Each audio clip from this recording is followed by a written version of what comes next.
کچھ بیٹھیے ہیں جو اندر سے حملہ ور ہیں اور کچھ انہی کا بلڈ گروپ رکھنے والے بیرونی ابلیس زادے ہیں جو ہم پر حملہ ور ہیں۔ ایک مشکل دور ہے جب مذہب کے مقابلے میں مذہب کو لایا جائے۔ دشمن اس وقت تو دشمن بہروپیے ہیں، ان کے سروں پر امامہ بھی ہے، ابا و کبا بھی ہے، لیکن زبان دشمن کی ہے ان کی۔ اندر سے دشمن ہم پر حملہ ور ہوا جا رہا ہے، لیکن دشمن نے ہمارے اندر ایک نقب لگائی ہے، اپنے بندے بہروپیے ہمارے اندر بھیج دیے ہیں تاکہ ہم اندر لڑیں۔ آج تک آپ نے دیکھو کوشش یہی رکھی ہے کہ بیرونی دشمن کے مقابلے میں کھڑا ہوا جائے۔ کہاں خامیاں نہیں ہیں، کہاں کمیاں نہیں ہیں، کہاں کوتاہیاں نہیں ہیں، ہم معصوم ہیں۔ تو اصلاح کا طریقہ کار کیا ہونا چاہیے؟ گالیاں دے کر، توہین کر کے، بد زبانی کے ذریعے۔ بعض اوقات یہ ہوتا ہے کہ ایک پیر بن جاتا ہے آدمی تو اس کے مرید اس کو پیر بن جانے کے بعد دیکھتے ہیں، لیکن جن کے ساتھ وہ چھوٹا پلا بڑا ہوا ہے وہ زیادہ اس کو جانتے ہیں۔ تو آپ اتنے بڑے پیر نہ بنے، آپ کے مرید آپ کو مرید بن گئے ہوئے ہیں، لیکن ہم آپ کو شروع سے جانتے ہیں۔ جب ہماری زبان کھلی تو باہر نہیں نکل سکو گے۔ حضرت آدم کی توہین، حضرت مختار کی توہین، فقار مراجع کی توہین، عزاداروں کی توہین، اہل بیت کا ذکر کرنے والوں کی توہین۔ بس کرو، یہ تکفیریوں کے مقابلے میں کھڑے ہوں، تم تکفیریوں کے ساتھ پیٹ سے پیٹ ملاؤ۔ بس کرو، لیکن کسی کو حق نہیں ہے دوسروں پر اپنی رائٹوں سے۔ شیعہ مذہب کون سا ہو سکتا ہے جو ہمارے 1000 اگر علماء ہیں جو 990 95 98 کہیں گے وہ شیعہ مذہب ہوگا، جو 1 2 کہیں گے وہ ان کی رائے ہوگی، وہ شیعہ مذہب کی رائے نہیں ہوگی۔ کہتے ہیں نا پیسہ بولتا ہے، وہ بولتا ہے، پیسہ دکھاتا ہے، اپنے آپ کو ظاہر کرتا ہے۔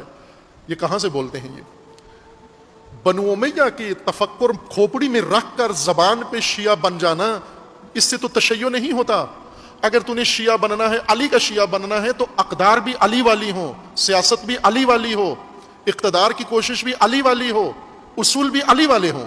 یہ نہ ہو کہ طریقہ تیرا معاویہ کا ہو، سیاست تیری معاویہ کی ہو اور جھنڈا تیرا علی کا ہو۔ اس سے انسان علی کا شیعہ نہیں بنتا۔ شیعہ کا مطلب ہوتا ہے عملی پیروکار، اصولوں کا پیروکار، طریقے کا پیروکار۔ جس نے معاویہ کی سیاست اپنائی ہے یہ علی کا شیعہ کیسے؟ یہ معاویہ کا شیعہ ہے۔ جس نے بنو امیہ کے طریقے اپنا لیے ہیں وہ معاویہ کا شیعہ ہے، وہ بنو امیہ کا شیعہ ہے، وہ علی کا شیعہ نہیں ہے۔ پہلے اس کے ہتھیار دیکھو، اس کے حربے دیکھو، وہ کر کیا رہا ہے۔ وہ جو کچھ معاویہ نے اور بنو امیہ نے اہل بیت کے ساتھ کیا، علی اور اولاد علی کے ساتھ کیا، یہ آج وہی سارے حربے اپنے رقیبوں اور اپنے حریفوں کے خلاف استعمال کر رہا ہے۔ تو یہ تو سارے پھر جماعت بنو امیہ ہیں، یہ حزب بنو امیہ ہے، یہ تو معاویہ کے شیعہ ہیں سارے، کسی بھی مسلک کے ہوں۔ جو بھی اہل بیت کی فضیلت بیان کرنے والے، اہل بیت کے فضائل بیان کرنے والے، اہل بیت کی تعریف کرنے والے، سنی کو رافضی کہتا ہے، یہ بنو امیہ کا پیروکار ہے، چونکہ ہتھیار ان کا ہے یہ۔ اور جو بھی کسی سیاسی مخالف کو غدار کہتا ہے کہ یہ وطن کا غدار ہے، یہ معاویہ کا پیروکار ہے، یہ بنو امیہ کا پیروکار ہے۔ اور جو بھی کسی ایسے شیعہ کو جو اہل سنت کے مقدسات کی بے حرمتی سے روکتا ہے، اس کو وہابی جو بلیم لگائے، یہ بنو امیہ کا پیروکار ہے، چونکہ یہ انہوں نے سیکھا وہاں سے ہے، اصول ان کے ہیں، طریقہ ان کا ہے۔ آپ بے شک اپنے پیج کا نام علی رکھ دو، اپنی آئی ڈی کا نام علی رکھ دو، لیکن ہو تو معاویہ کے پیروکار، کام تو معاویہ والا کر رہے ہو۔ کبھی علی علیہ السلام نے یہ کام کیا ہے؟ حتیٰ معاویہ کے خلاف علی علیہ السلام نے کبھی تہمت لگائی ہے معاویہ پر؟ کبھی جھوٹ سے کوئی چیز نسبت دی ہے معاویہ کی طرف؟ معاویہ سے بڑا دشمن تو امیر المومنین کا نہیں تھا کوئی بھی، لیکن امیر المومنین نے یہ حربے استعمال نہیں کیے۔ اقتدار چاہتے تھے امیر المومنین، اقتدار کو اپنا حق سمجھتے تھے، الہی حق سمجھتے تھے، خدائی حق سمجھتے تھے، قرآنی حق سمجھتے تھے، اور رسول اللہ کے فرمان کے مطابق اقتدار کو اپنا حق سمجھتے تھے۔ لیکن اپنے سیاسی حریفوں کو امیر المومنین نے کبھی بھی وہ حربے استعمال نہیں کیے جو بنو امیہ نے استعمال کیے، یا جو علی کو اقتدار سے باہر رکھنے کے لیے جو حربے استعمال کیے گئے، امیر المومنین نے اقتدار میں آ کر بھی وہ حربے استعمال نہیں کیے۔ وہ بلا کر 4 سال سے کچھ زیادہ عرصہ تو امیر المومنین کا اقتدار رہا، اس میں بھی جب طاقت تھی، قدرت تھی، قوت تھی، امیر المومنین نے اس وقت بھی رقیبوں کے اوپر یہ ہتھیار استعمال نہیں کیے، انہیں نصیحت کی، انہیں واعظ دیا، ان کی تالیف قلوب کی، انہیں سمجھایا۔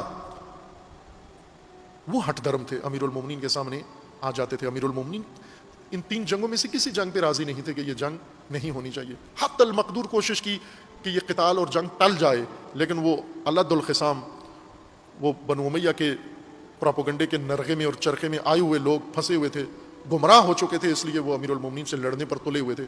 جب امیر المومنین نے دیکھا کہ کسی قیمت پہ باز نہیں آتے, تو دفاعی طور پر اس فتنے کو فقط مٹانے کے لیے اور فتنے کو دبانے کے لیے اس حد تک ان سے جنگ کی, ان کی نسلوں کا قتل عام نہیں کیا. اب یہ کام ہے جو آپ کے ملک میں ہو رہا ہے, اور سیکھا ہوا ہے, سب نے دیکھا دیکھی. جانتے نہیں ہیں کہ یہ کام کہاں سے ہے, کس کی سنت ہے, کس کی سیرت ہے, کس نے بانی اس کام کا کون ہے, اختراع کس کی ہے, یہ سیاست کا نظریہ اور مکتب بنایا کس نے ہے.